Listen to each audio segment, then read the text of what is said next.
আহারে আমার চোখগুলো খোলে কখন জানেন? আমি যখন মদিনা ইউনিভার্সিটি যাই, বাংলাদেশ থেকে দাওরা একটা শেষ করার পরে যখন মদিনা শরীফ যাই, তখন আমি মনে করি আমি মনে নতুন মুসলমান হচ্ছি, নতুন মুসলমান হচ্ছি। না শিক্ষা নাই, তাওহীদের শিক্ষা নাই আমাদের। আমাদের ছেলেদেরকে জিজ্ঞেস করেন লা ইলাহা ইল্লাল্লাহ অর্থ কি, বলতে পারবে না। আপনারা বলি আপনাদেরকে বলেন তো লা ইলাহা ইল্লাল্লাহ অর্থ কি? হ্যাঁ, যদি সর্বনাওয়ালারা থাকেন আপনি বলবেন আল্লাহ বাদে কোনো মাবুদ নাই, ঠিক না? আর যদি সর্বনা না হয় না, আপনি সর্বনাতে যান না, আপনি বলবেন আল্লাহ ছাড়া কোনো মাবুদ নাই। আসলে কি এটা লা ইলাহা ইল্লাল্লাহর অর্থ?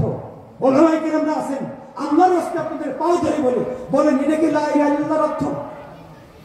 এটা কি লা ইলাহা ইল্লাল্লাহর অর্থ? বুখারী শরীফে কিতাবুত তাওহীদ আল্লাহর ইমাম বুখারী রাহমাতুল্লাহ আলাইহি অধ্যায় কায়েম করেছেন। সেখানে ইমাম বুখারী লা ইলাহা ইল্লাল্লাহ তরজমা করেছেন লা ইলাহা ইল্লাল্লাহ ইয়ানি লা মা'বুদা বিহাক্কিন ইল্লাল্লাহ। আপনি দেখেন বুখারী খোলেন, লা মা'বুদা বিহাক্কিন ইল্লাল্লাহ। মূর্তিগুলোকে কি ডাকে না? হিন্দুরা তখন কাকে ডাকে?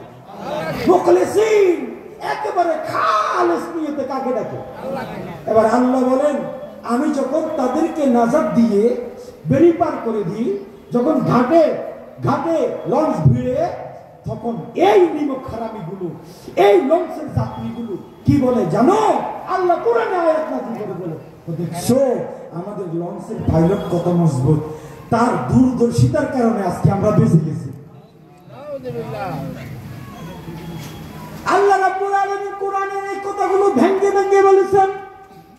আল্লাহ রাব্বুল আলামিন বলেন কত নিমক হারাম তোমরা, আমি আল্লাহ তোমাকে বাঁচিয়ে দিলাম, আমি আল্লাহ তোমাকে বেরি পার করে দিলাম, তোমার লঞ্চটাকে ঘাটের সাথে পার করে দিলাম, ঘাটের সাথে আমি আল্লাহ কিনারে নিয়ে গেলাম, আর আমি নাজাত দান করলাম, সঙ্গে সঙ্গে তোমরা পল্টি দিয়ে দাও। আমি আল্লাহকে বলে এবার তোমরা পাইলটের কি সুনাম করো, তার প্রশংসা করো, অথচ আমি আল্লাহ তোমাকে বাঁচিয়ে দিয়েছি। কত মাবুদ যাইনি বামে, মাবুদ আর মাবুদ, আর আপনি বলেন কোন মাবুদ নাই, তা মিথ্যা নয় কেন? তাহলে লা ইলাহা ইল্লাল্লাহ সঠিক অর্থ কি হবে? লা মা'বুদা ইল্লাল্লাহ, সত্যকারের সত্যকারের শব্দটাকে যুক্ত করতে হবে। সত্যকারের কোনো ইলাহ নাই, সত্যকারের কোনো মালিক নাই, সত্যকারের কোনো রব নাই, একমাত্র কেবলমাত্র ইলাহ, যিনি আমাকে বানিয়েছেন, যিনি আমার খালিক, যিনি আমার মালিক, যিনি আমার রব, যিনি রহমানুদ দুনিয়া ওয়া রহিমুল আখিরা। রহমান কাকে বলে বলেন তো? যে রহমান কাকে বলে? প্রিয় ভাইরা আমার, রহমান কাকে বলে? রহমান ও সত্তাকে বলে, যিনি বন্ধুকে খাওয়ান, শত্রুকে খাওয়ান, তাকে বলে রহমান। তাকে কি বলে? রহমান। আজীব, আমরা জানি না এগুলো। রহমান কাকে বলে জোরে বলেন তো? রহমান ওই সত্তাকে বলে যিনি মুমিনকেও খাওয়ান, কাফেরকেও খাওয়ান, বরং মুমিন থেকে কাফেরকে বেশি দেয়, ঠিক না? দুনিয়াতে সবথেকে ধনী কারা? মুসলমানের চেয়েও বেশি ধনী কাফেররা। তারা কাফেরকে আল্লাহ এত ধনী বানান কেন? কেন? হ্যাঁ, আখিরাত, ওয়া মা লাহুম ফিল আখিরাতি মিন খালাক। আখিরাতে তাদের কিচ্ছু নেই, আখিরাতে তাদের কি নেই? কিচ্ছু নেই। এজন্য আল্লাহ তারা দুনিয়াতে, কাফেররা দুনিয়াতে কি ভালো কাজ করে না? করে কিনা? দান সদকা করে না? এই জন্য এই ভালো কাজের বিনিময় আল্লাহ তাদেরকে দুনিয়াতে দিয়ে দেয়। আল্লাহ রাব্বুল আলামিন এই জন্য রহমান। আল্লাহ যেমন কাফেরদের খাওয়ান, মুমিনদেরকে খাওয়ান, এই জন্য তিনি কি?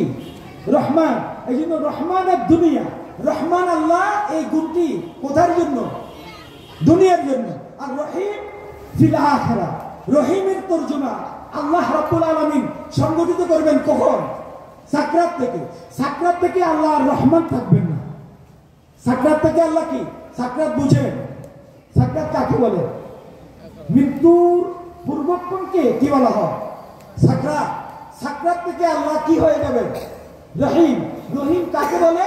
রহিম ওই সত্তাকে বলে যিনি শুধু বন্ধুর সাথে ভালো ব্যবহার করবেন, কোনো কাফেরের বাচ্চাকে এক ফোঁটা পানিও পান করতে দেন না, যে সত্তা তাকে বলে রহিম। আর রহিমের গুণ সংঘটিত হবে কখন? মৃত্যুর পর থেকে। প্রিয় ভাইরা আমার, আল্লাহ রাব্বুল আলামিন যে আমাকে ভালোবাসেন, আপনাকে ভালোবাসেন, তার মাপকাঠি কি বলেন তো দেখি? আমরা অনেকে ভাবি আর কি, অনেকে ভাবি যার টাকা পয়সা